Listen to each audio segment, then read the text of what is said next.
Episode 74. Hello, thanks for tuning in to another episode of Dogman Encounters Radio. I'm Vic Cundiff, and I'll be your host as we listen to eyewitness encounters involving one of the most terrifying cryptids, Dogmen. Our guest tonight is George Lucas Weiss. George, welcome to Dogman Encounters Radio. Thanks so much for coming. Thank you for having me. Oh, it's great having you here. Please give us a brief bio on yourself. My name is George. I'm originally from Brazil. I'm 31 years old, and I'm living here in Maryland for 2 years now. That had to be one heck of a culture shock. I can't even imagine. Yeah, but it's been great. Well, that's good news then. George, you told me in the pre-interview about all the legends that persist around Brazil about werewolves. Do you think the legends really are talking about encounters people have had with dogmen? What's your take on that? Possibly, but it's hard to really tell because of how religion is tied up with legends in Brazil. It's one of the most Catholic countries out there. It's basically around 80% of the population is Catholic, so a bunch of legends. At my part, I truly believe that if there's a creature out there, there's way too many eyewitnesses and evidence to not believe in that. You know what they say, where there's smoke, there's usually fire. With all the legends that you were telling me about that are coming from that area, it sure does make you wonder. As far as the legends go, there are various names that you're telling me about various kinds of werewolves that are supposed to have lived in that area and to this day supposedly still do. The first one that comes to mind I was hoping you could tell us about is, I think it's pronounced the Luisão? Yes, that was he's a kind of a native. The Indians, they're called the Guarani. Most of our legends that we have today come from them.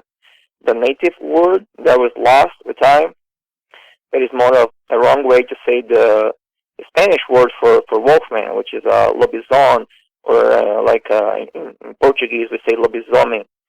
That legend is more like this is sort of a god or an entity, supposed to be something more like of the Green Reaper.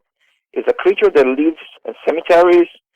They say that it's the seventh son, the male. If you have seven sons, they're all male. The seventh son will turn to a Luisão. And there's a creature that lives in cemeteries, a creature that eats rotten meat, roadkill, and stuff like that. And one of the features, and it stinks. One of the things. That's basically the legend that the natives have. As far as it goes as to how it looks, it's not like the description of the Wolfman. It's more like that werewolf in the Harry Potter movies, or a skinny, sick-looking creature like that. You said it was, for the most part, hairless, but are almost all these werewolves, or all of these werewolves, supposed to go around bipedally, or do some of these go around on all fours, supposedly? Most of them go around on all fours, but they do stand up and they walk around with two legs, and most of the descriptions, they have really long legs. The front paws are really long. They run is a weird, not like a dog will run naturally. Most reports of dogmen, they do report the arms being longer than the legs when they're seen on all fours. That gives them kind of a slope back appearance, so that does fit. Of all these werewolves you were going over and talking about the characteristics of each one, there's one in particular you're telling me about called, I think it's pronounced, the Gritador. Could you tell us about that one? Because I'm sure the listeners will understand why, at least in my opinion, that seems like the creepiest one. Oh yeah, the Gritador basically means the screamer or the howler. The legend goes, especially down where I'm come from, the South Brazil, have a lot of canyons, really high mountains and canyons. People say that if you're camping outside, if you go hiking in the middle of the night, you will hear this terrible scream, like a woman scream right in the middle of the night, and this like reverberates in the canyons, supposedly you should not answer back. If you answer back, the creature will come and then you go missing. Bad things happen. Ew. I'll tell you what, if I'm ever camping and I hear something like that, that's going to be the first thing I think back on. And trust me when I tell you, I'm not going to answer back. That wouldn't be good. Yeah, and those places up there are really desolate. There's not many people living there. So, yeah, if you're camping out there and it starts screaming, yeah, no, not answering.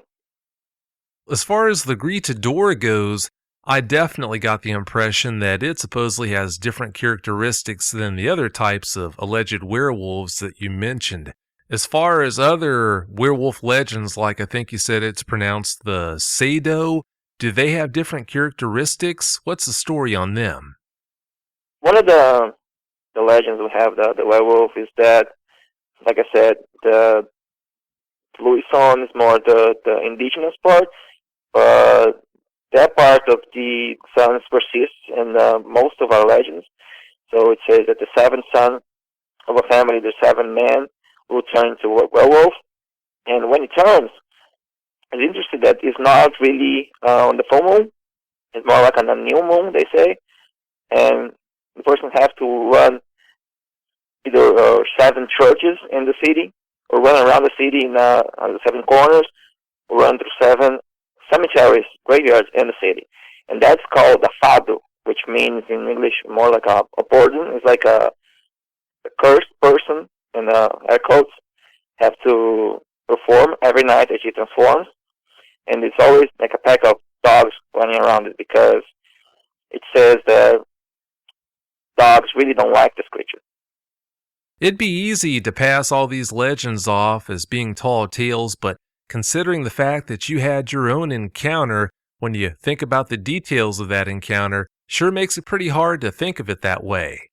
Having said all that, let's get right into the details of your encounter. Actually, you know what? Before you do tell us about what happened to you, can you give us an idea of what the layout is like in that area where you had that encounter? The city I was in is the capital of our state. The whole city kind of sits in a bowl, so there's mountains all around it, and we have a big lake that is on the other side of the city. And where I was living is right on the foot of one of those mountains. The forest back in Brazil is not like here. Around this time of year, you can see far into the forest. You see there's only the trees, don't have any brush on the ground. But there, it's a really thick forest. You really can't go through the woods there without a machete. I used to live like right up against the mountain. Back up the house and going up the mountain, there's a bunch of woods. And if you go over that mountain to the other side, it turns into fields. And those fields go all the way. If you kept going, they'll end up in Uruguay. So it sounds like if anything like that lived right there in that region, it would have plenty of room to roam then. Yes, there's open fields and hills up and down with really not many people living there, because one of the main economies of the state used to be cattle. There was a bunch of cattle roaming free, and so there's a bunch of fields and places to hide. If the jungle there is that thick, anything could be back in there and you wouldn't even know it. It could be just feet inside the line there and never be seen. So that I'm clear, you said you lived right at the base of the mountain. Does that mean that you were living right pretty much at the edge of where the trees stand? Or are you maybe some distance away from that tree line? Or I should say more accurately, were you? The house, it was, I would say, 200 meters up the road. That road is straight up the mountain. So if you go up that road, once it ends, it's all jungle up there. The mountain is all jungle. So you lived next to the road. You'd have to go about 200 yards or so up that road before you got to the tree line, and then that road would cut through all the forest and jungle then. That jungle is because you really can't see anything there. If there's anything hiding there, it'll be looking at you and you never know. Oh, I can only imagine. Have you heard about many people in that area just turning up missing then, or what's the story on that? There was a local legend. This guy was a werewolf because he used to live way up in the mountain, deep in that forest, by himself. And there was always that he was a werewolf, and I heard somebody that saw actually what they describe as a werewolf down the same road that I was living in, way down the road a few years back. If you did go missing, or if you went into the jungle there and something had ill intent on you, it'd be so easy to get taken out.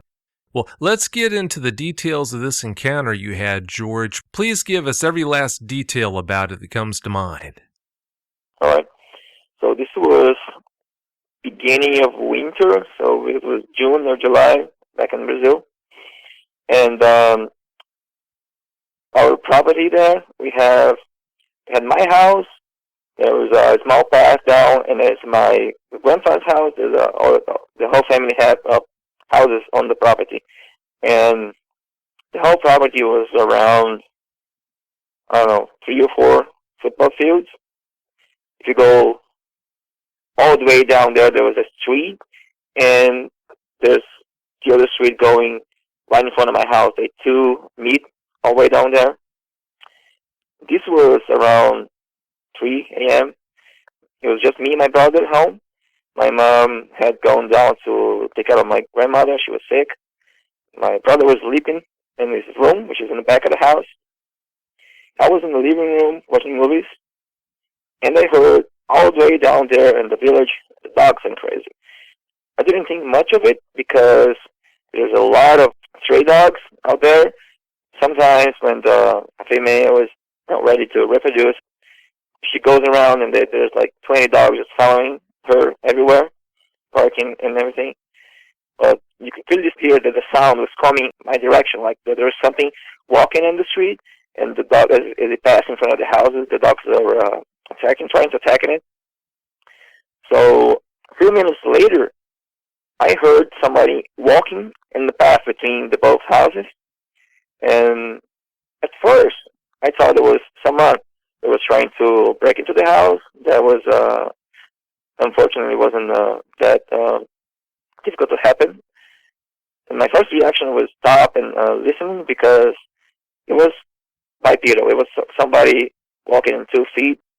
Outside is hard-packed earth, but there's a little bit of gravel on top of it, so you can clearly hear anyone walking anywhere around the house.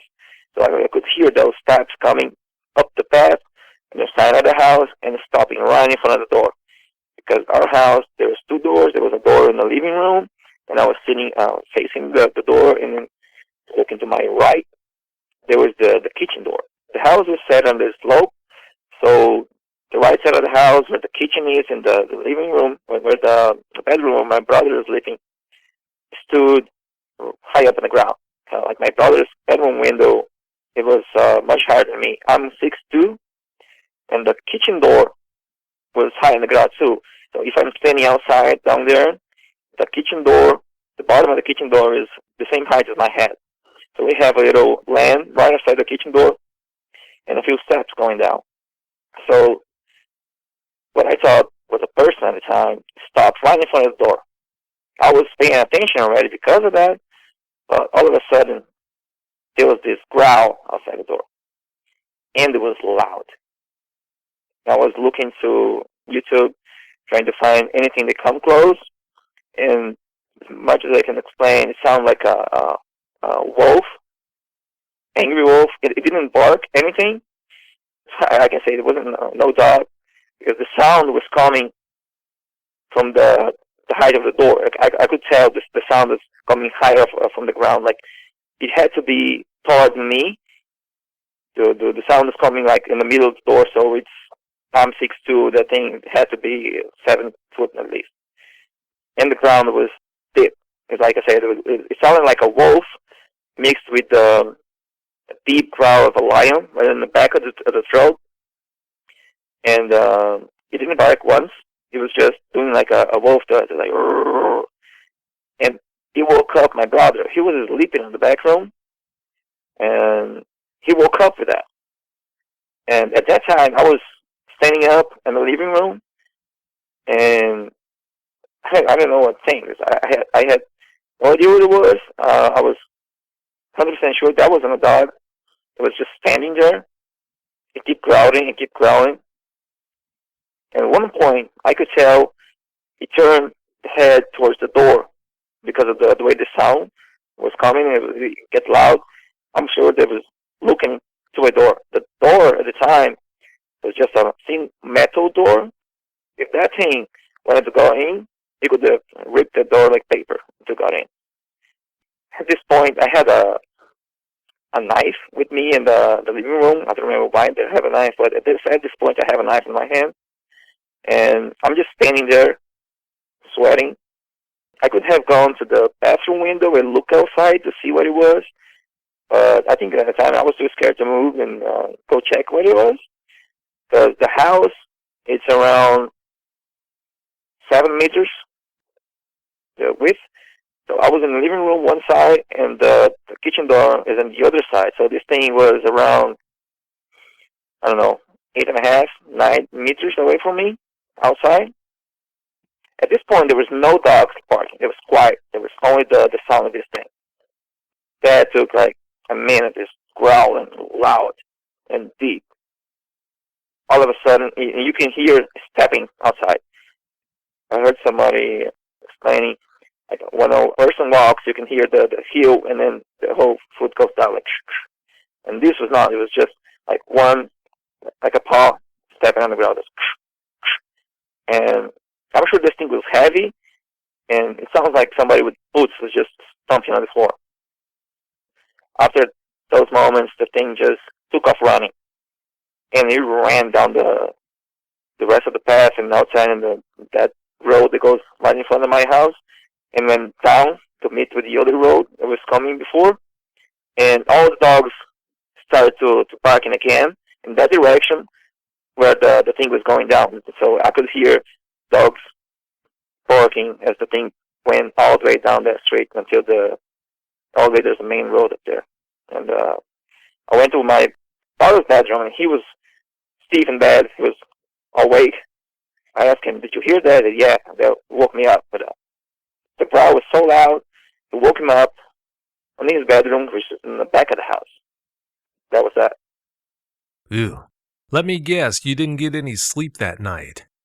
Oh, no. Yeah, I can't say I'll blame you. We were alone in the house, so no. I can't see how you could have gotten any sleep after something like that. How close are your neighbors' houses? Or you don't live there anymore. How close were your neighbors' houses to you? My grandmother's house is just outside. The path is between my house and their house.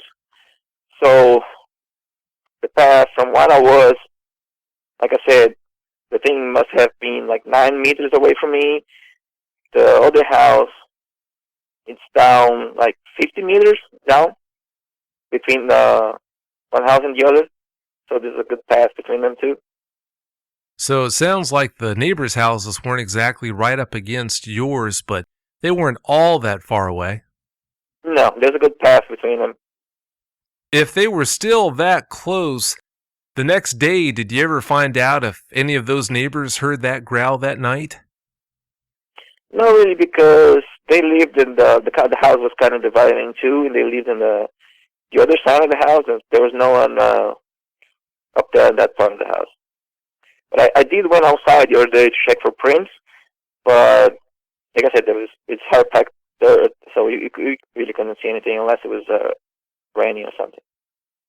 Did anyone else in that area report any encounter or activity from something that might have been what was standing outside that door that night? For as far as you know, are you the only person who had an encounter with it? Yeah, because I wasn't really, never really did talk with much with the neighbors, because our property was kind of big, so the next neighbor was down there. We never talked much. The only other encounter that I can remember, it was many years back when I was around 15. Some friends was telling me that somebody they knew was walking down the same road that goes right in front of my house, that ends up in the woods, and that road is a dirt road. I mean, it used to be a dirt road. It goes all the way down to the main road up there. It's like maybe mile and a half, 2 miles down that road to the main road there. And then, at that time, there was no lights on that road. One side of the road was kind of a marsh, and the other side was woods. There was a creek going down there. And what they described is like there was this big black dog standing in the middle of the road. They were going down the road at night. They freaked out and ran away, and the thing just went into the woods and disappeared. But at that region, that's the only thing that I know about it. That story you just told made another question pop into my head. With these legends of these werewolves in that area, do they ever mention a color that they normally are, or do the colors run the gamut? Actually, all the legends that you can find in Brazil, mostly they're black. They're mostly black. Yeah, most of the legends you can find are black. Most dogmen are reported as being black. We have that video on YouTube. I don't know how credible that is. There's one video that was filmed back there in Brazil where there's a supposedly dogman back in somebody's backyard. Somebody left a camera rolling, and you can clearly see there's a black kind of creature moving around all fours on the backyard. You know what? I saw that when that first was released. It's pretty freaky looking. If you saw that, if you looked out a window, or even worse, if you were outside and ran into something like that, it would be a guaranteed Charmin moment, because that thing just doesn't look right. It doesn't look like a prototypical dogman, although dogmen have so many different looks, but I can't recall ever hearing about a dogman looking like that. It looks more like some kind of a man-wolf to me, but who knows what's going on with that thing.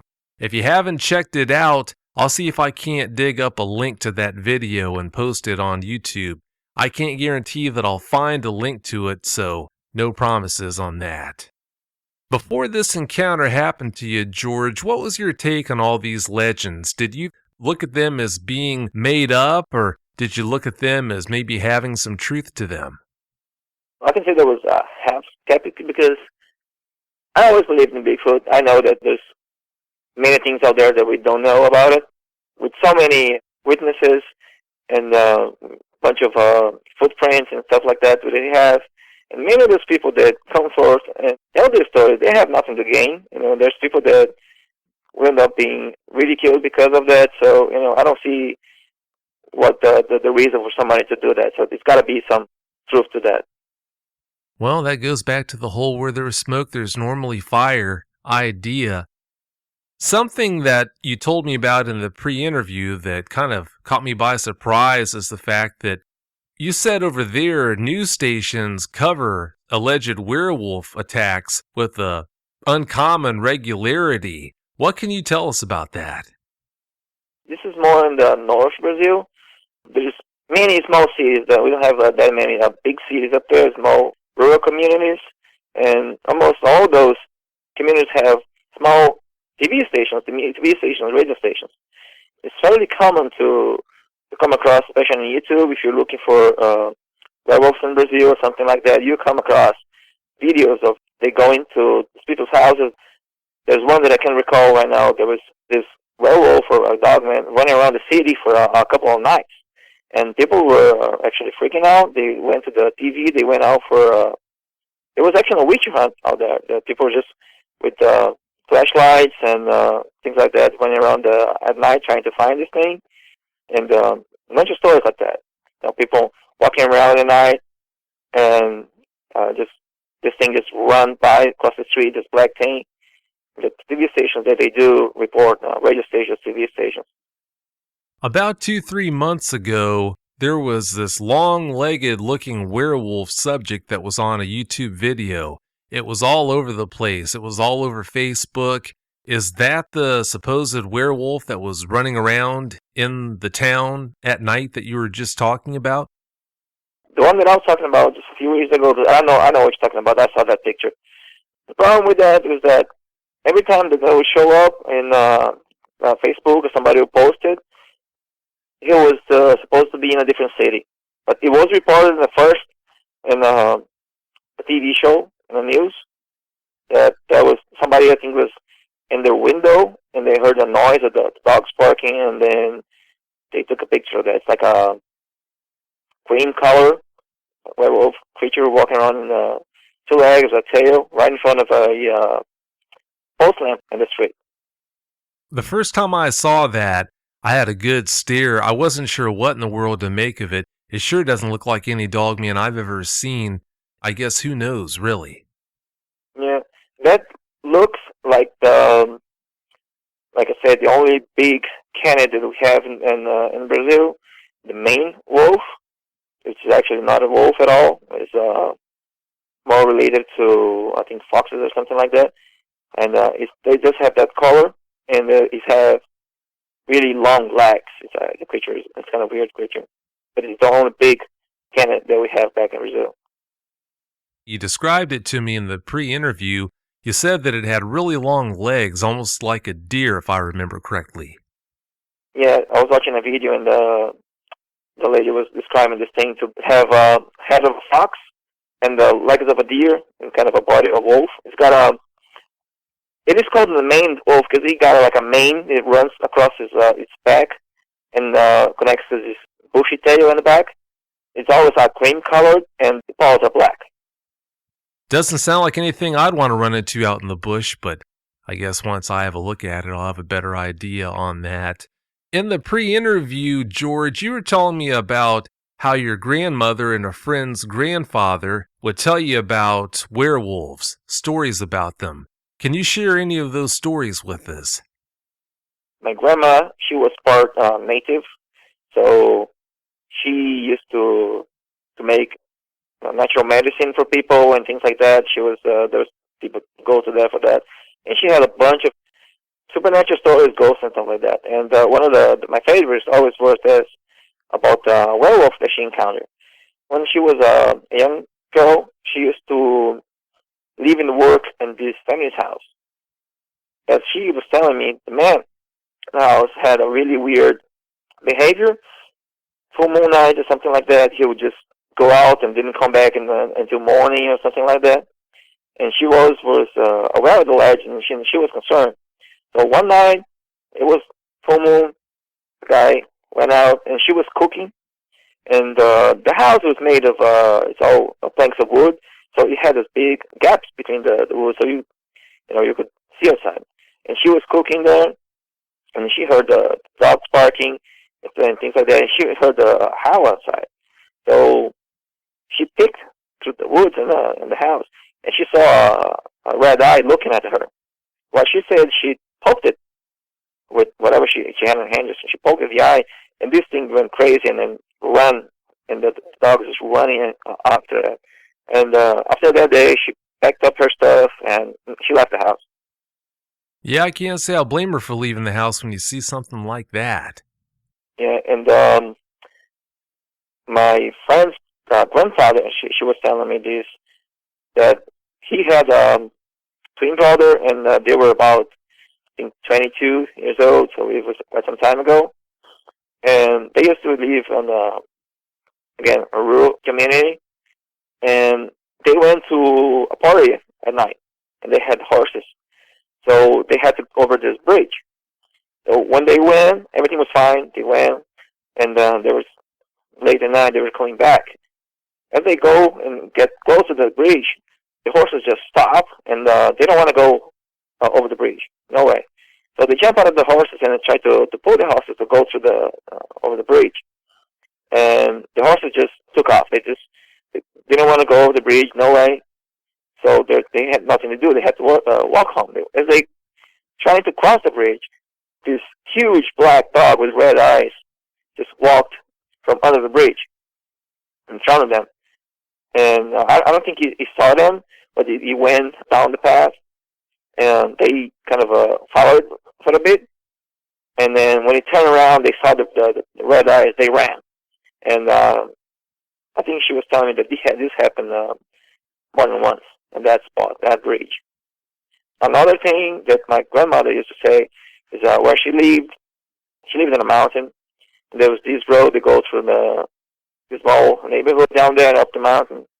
And there was this point in the road where this huge tree, let's say. The tree is still there. And there was a creature that would stand there at night. And people would try to go through that spot, and this creature would just stand behind the tree and like peeking around the tree and growling and kind of not letting people go through. And people just turn around and go back. This is two things that she told me. I've been through that spot several times. It is a big tree. It's like I think it is a pine tree. It's a really wide tree. You can hide behind the tree, no problem. Ooh, if that's true, sounds like a good area to stay away from to me. Yeah. And I wouldn't go up there at night.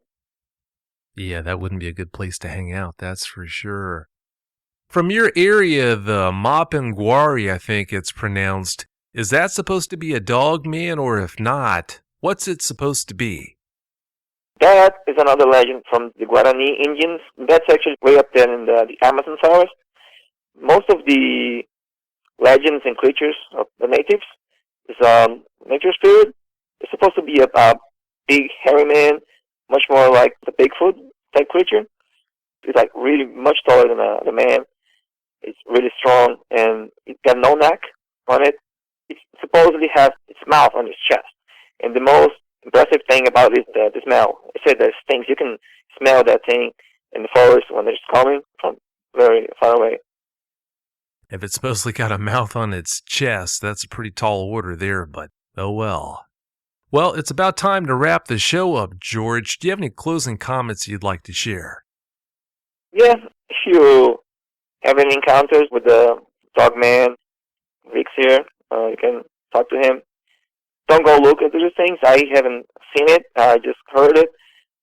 For what I heard, really close to me, I didn't want to come across and actually see it. That's why I never went and looked out of the window, because once you've seen it, you can't unseen that.